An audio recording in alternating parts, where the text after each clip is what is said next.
Hello and welcome to Richard's Pedal Adventures.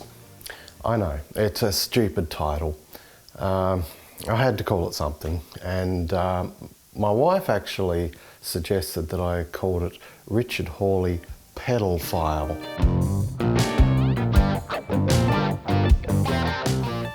Yeah.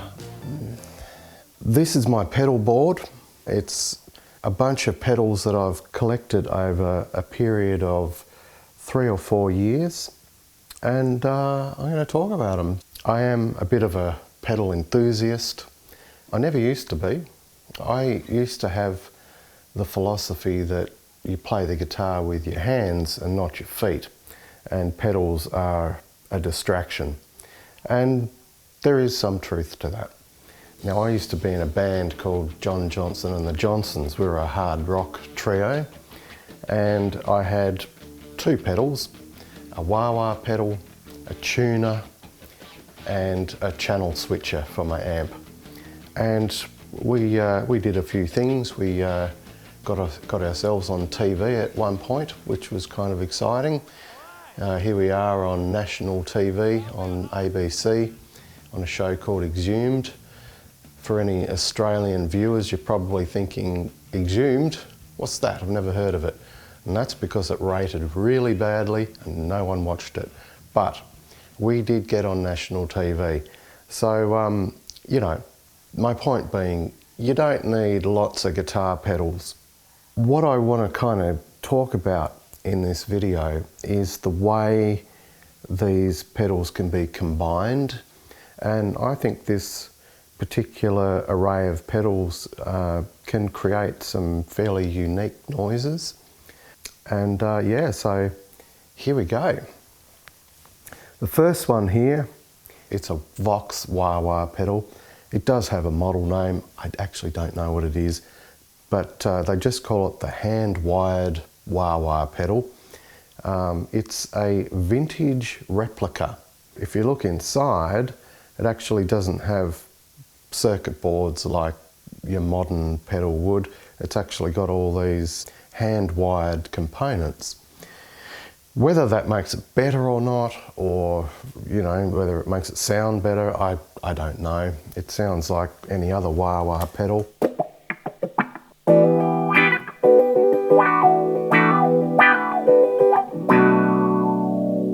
What I do like about this pedal is it's been very robust. I've had it for a number of years. I've had wah wah pedals that you know, probably sound better than this, but they've lasted, you know, in one case a couple of months before it broke down. This one just keeps going, and yes, I really like that about it. What I don't like about it is, for one, no 9-volt input. You have to have a battery, and if you're like me, I'm always forgetting to unplug it. I come back the next day, my wah wah's flat. That's really annoying. I don't know why they couldn't put a power supply in it. The other thing I find is the treble setting on it is quite harsh. So I actually use a compressor after the wah wah pedal, and I will get to that, and that helps to tame it. Next up, we've got the Boss TU3 chromatic tuner. It's a guitar tuner. There's not a lot to say about it. It has your robust Boss construction, which you would come to expect from a Boss pedal. And yeah, it tunes my guitar. It's just currently out of tune. For anyone interested, by the way, this is a Gibson SG61 reissue. It's my pride and joy. It's actually my only electric guitar. I wish I had more, but I just don't. And I'm playing through a Vox NT50, the Night Train. I've had a few amps over the years, some better than others. This one is a keeper for sure. Next item is the TC Electronic Hypergravity compressor. A compressor isn't the first pedal that most people would run out and buy when they're collecting pedals, but it probably should be. It doesn't alter your sound dramatically, but it does improve it. And I'll just give you an example. This is without.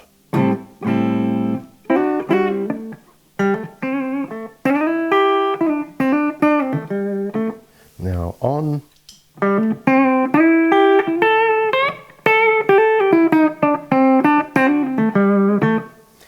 Just gives it that little bit of punch. Now I was saying before with the wah wah pedal,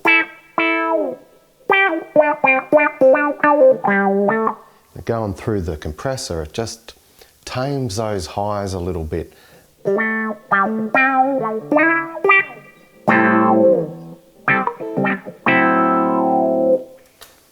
This is a pedal I have on all the time. I really never have a reason to turn it off.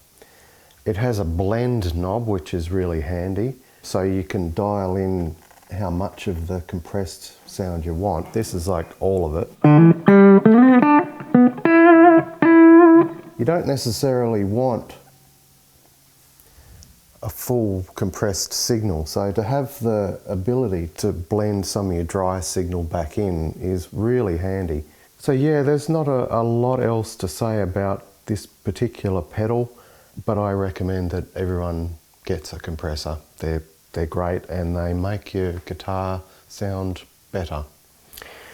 So next cab off the rank is the Electro Harmonix Attack Decay Tape Reverse Simulator. Bit of a mouthful. It's actually a remake of the original Attack Decay pedal that came out, I believe, in the late 70s, but I could be wrong about that. It's a strange beast, and it takes a bit of getting your head around, but essentially it applies a volume envelope to your guitar signal. So to give you an example,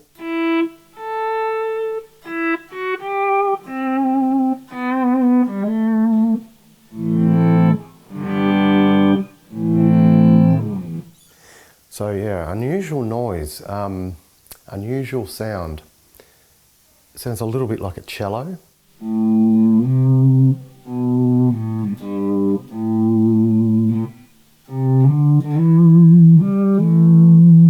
But not quite like a cello. It's unique. This pedal does a number of things, and it's not the most intuitive pedal. I've had to get the manual out a few times to figure out how to do certain things. I've got 3 presets that I tend to come back to. So that's the first preset, which is probably the sound you'd most associate with this particular pedal. The reason I got this is because originally I was going to get a Big Muff, which is another Electro Harmonix pedal, their famous fuzz pedal. I was almost going to buy that, and then this came out, and this also has fuzz built into it. And I'll give you an example.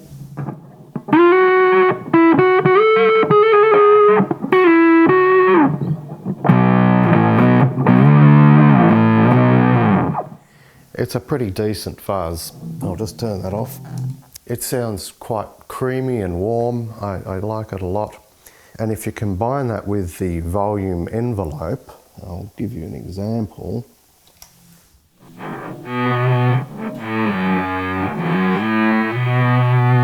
The other thing it can do is act as a tremolo, where it puts the volume envelope in a loop. And I've got that as a preset as well.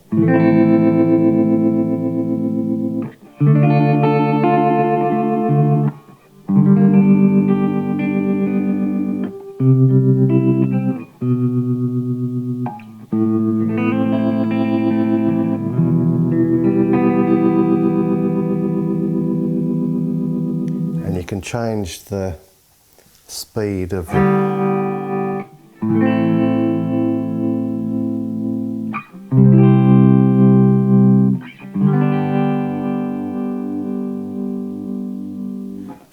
Yeah, it can do that as well. It also has expression pedal output, which admittedly I've never used. And it also has a send and return if you want to route it through other pedals. So it can do all these other things, and I just never have. I'm a lazy pedal enthusiast. I just like to plug things in and go.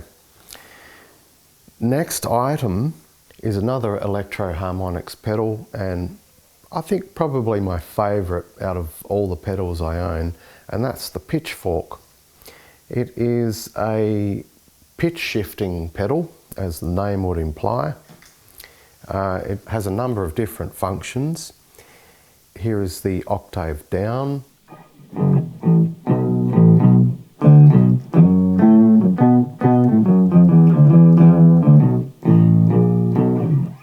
So, you know, turn your guitar into a bass, or you can dial in a bit less of that signal, which is a sound that I particularly like.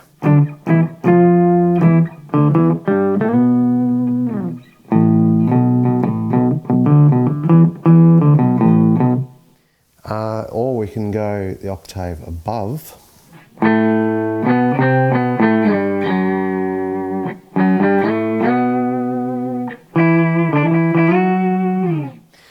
Not a sound that I like as much, to be honest. And then we can dial in both the octave down and octave above.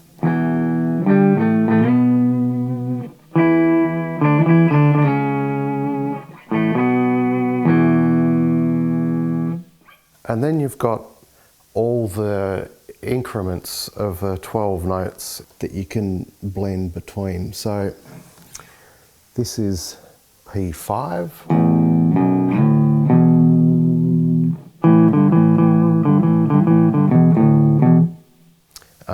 Or we can go all the way down to 0, which gives you a kind of a chorus.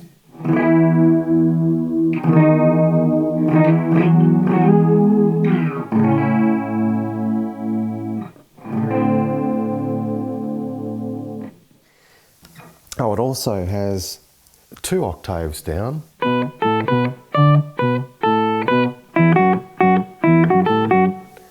Or 3 octaves down. And then you've got, of course, in the up position, you can, if you want to get really extreme.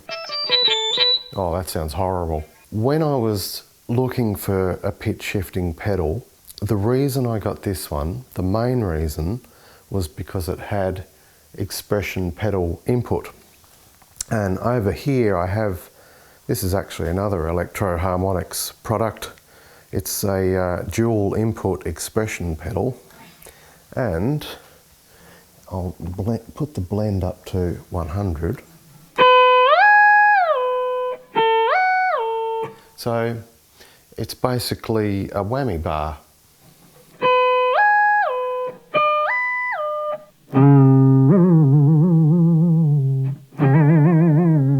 You can get some crazy sounds out of this.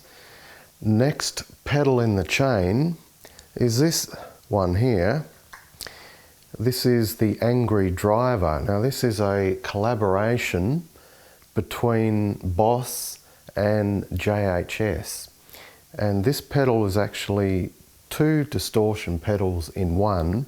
It has the Boss Blues Driver circuit, and it has the JHS Angry Charlie. And you can switch between the two, or you can stack the two together. So it's basically 2 in 1. This is the Blues Driver.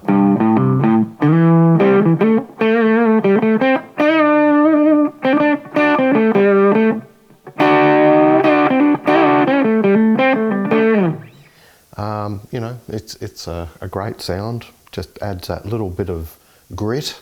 And then we have the Angry Charlie.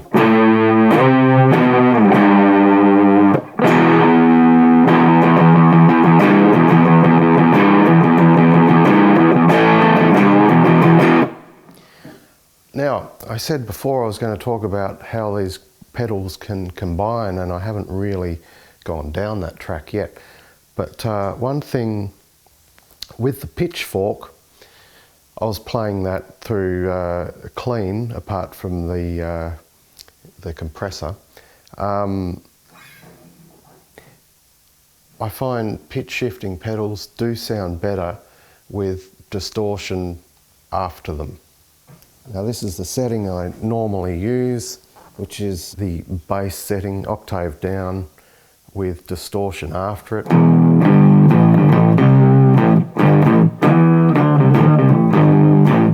It just sounds better. This is with the distortion off.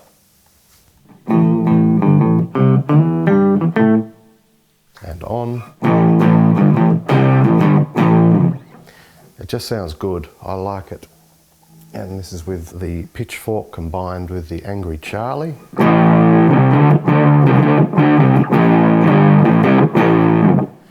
And another sound I really like is the octave down on the Pitchfork, some distortion after it, and the wah wah pedal.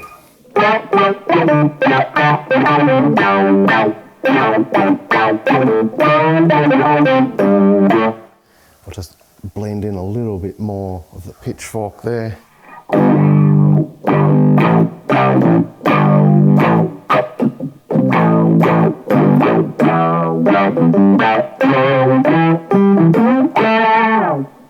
I also like, if I switch there to the middle section on the Pitchfork, so I'm getting a blend between the octave above and below.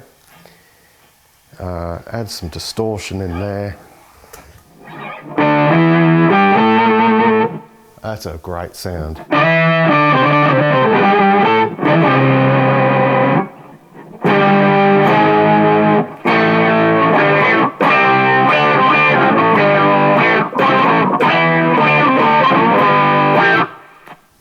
I promised I would give you some pedal combos, and I've delivered. But that's not all, there's more. We move over now to the other pedal board.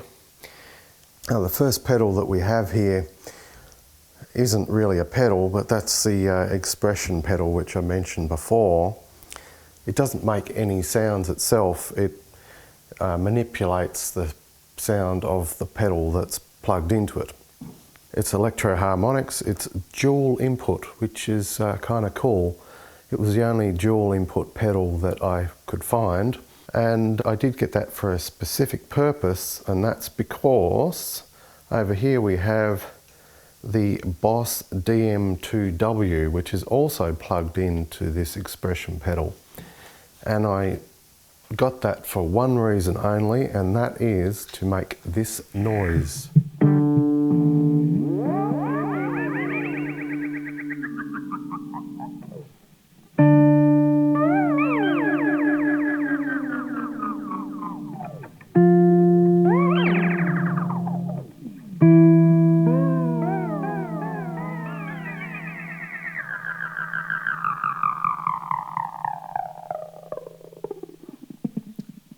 So this pedal is an analog delay pedal, and because it's analog, it has that ability to self-oscillate, which is what gives you that particular noise.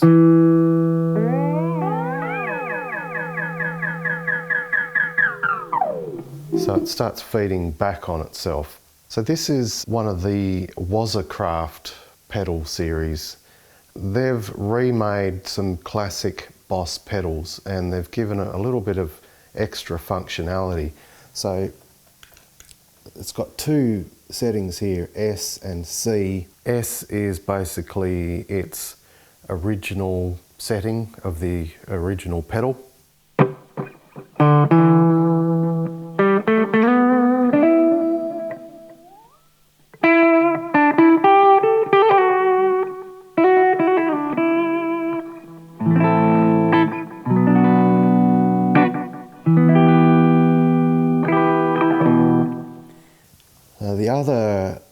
setting here in the C position, whatever C stands for, gives you a longer,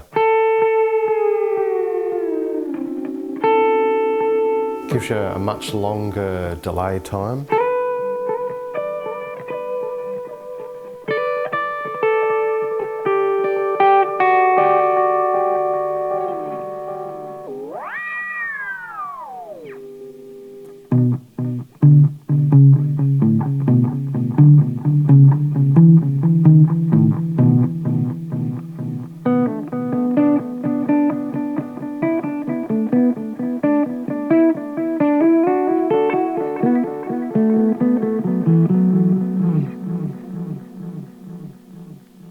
Next in the chain is this little number here, the Humble Ditto looper.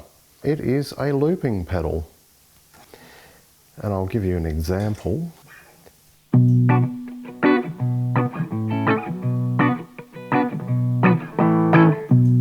There's our loop.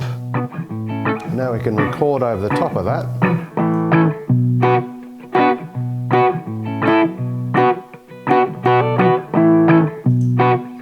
There you go.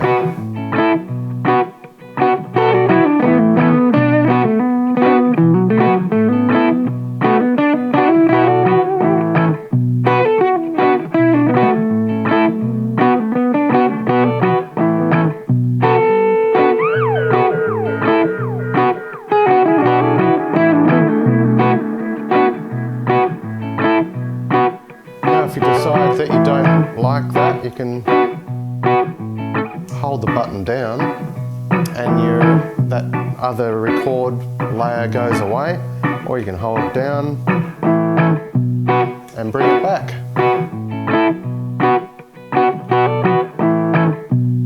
And off. Hit the button twice and it pauses it, and then we can press it again, bring it back in, or we can just hold it down.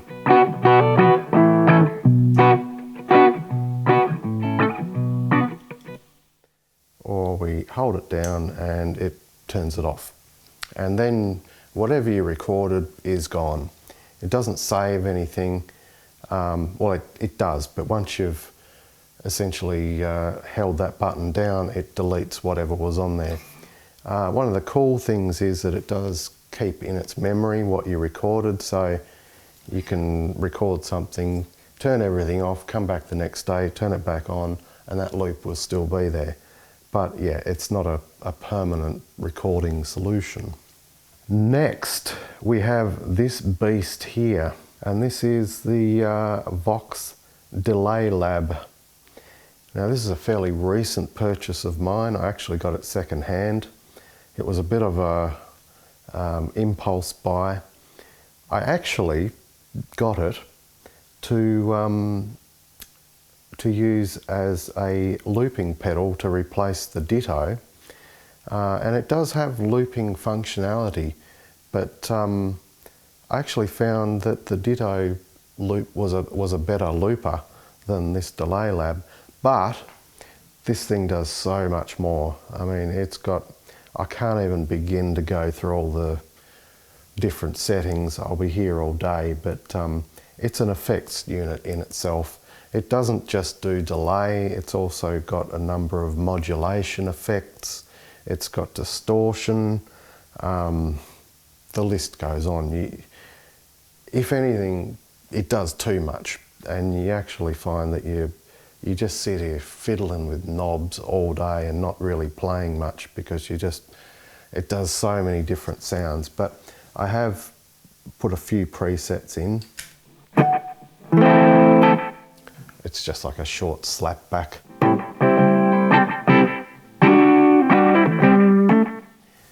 This one is, I think, the multi-tap function.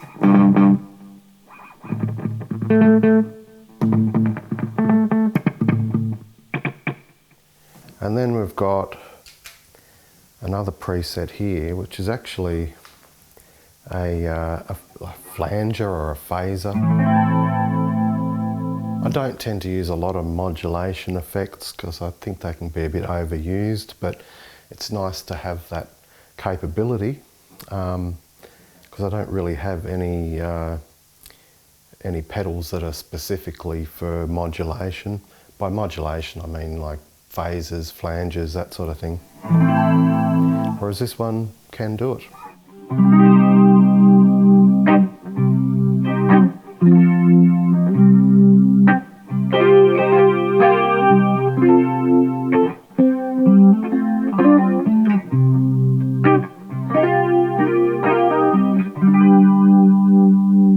Now you can hear that there's not actually there's no echo in there, or there's no delay. There actually is, but the time has been wound right back, so you can't actually hear the delay, but it is there. But there are a lot of different settings in this, and this particular one would be modulation.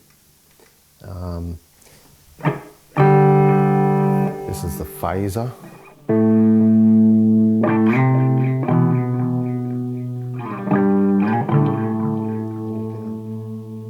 Wind up the intensity.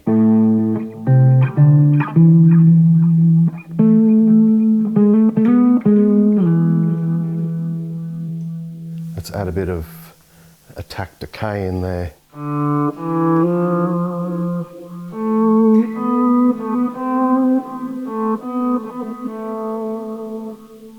Some delay from the DM2W.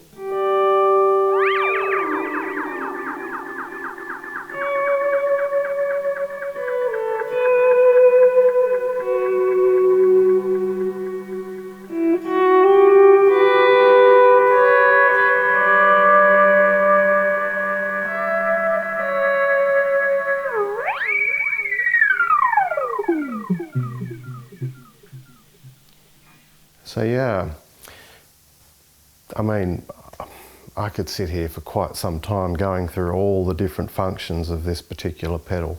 That might be for another video. Let's move on, shall we?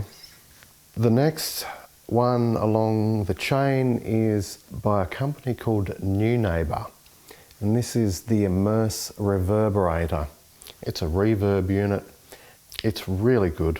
It was a bit expensive, but it was worth it. This is the Mark I. They've now brought out the Mark II, which has a few subtle improvements, not least of which is the fact that you can actually see the writing, whereas on this one you have to get right up close to see what you're switching, which is a little bit of a downfall with it, but that's a pretty minor thing. I've actually had this turned on the whole time, but at the moment the level of it is pretty low, so you probably wouldn't have noticed, but if I just up the depth and the FX level,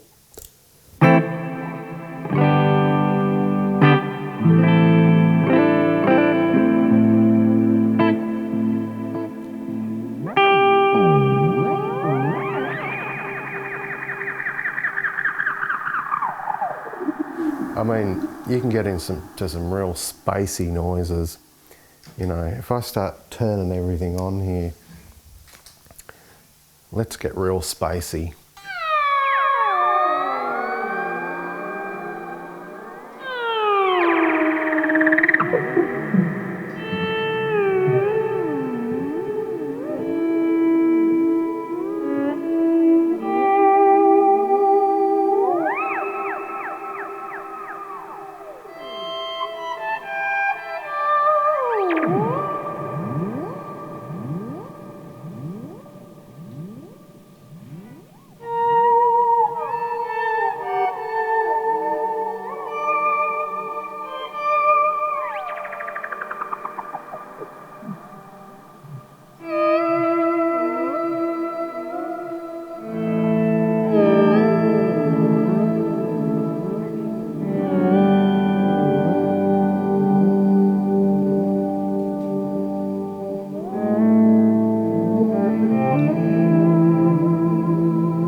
This particular sound I'm making here is with the wah wah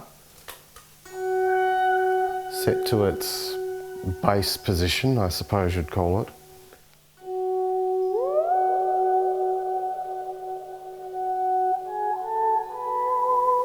I've also got the attack decay on.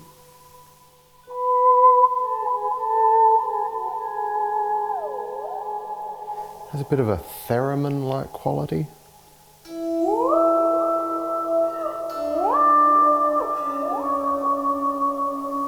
You can probably also hear my cat in the background.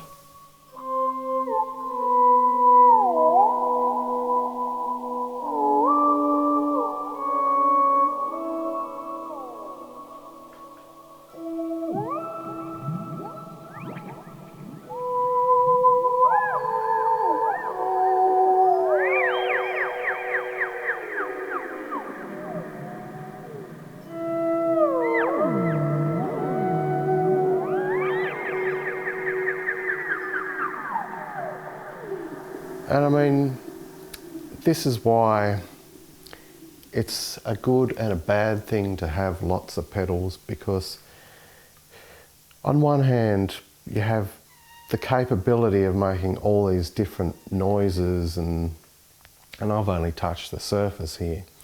And there's a lot of joy in that. The downside of it is you can sit here for hours just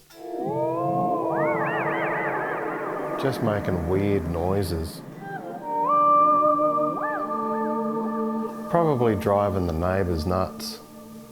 So there you go. That's my pedal collection. I might make a few more videos where I talk more in depth about some of them, but that's a bit of an overview. Hopefully that's been of some inspiration for people out there that maybe want to create some of these noises. I hope you've enjoyed watching.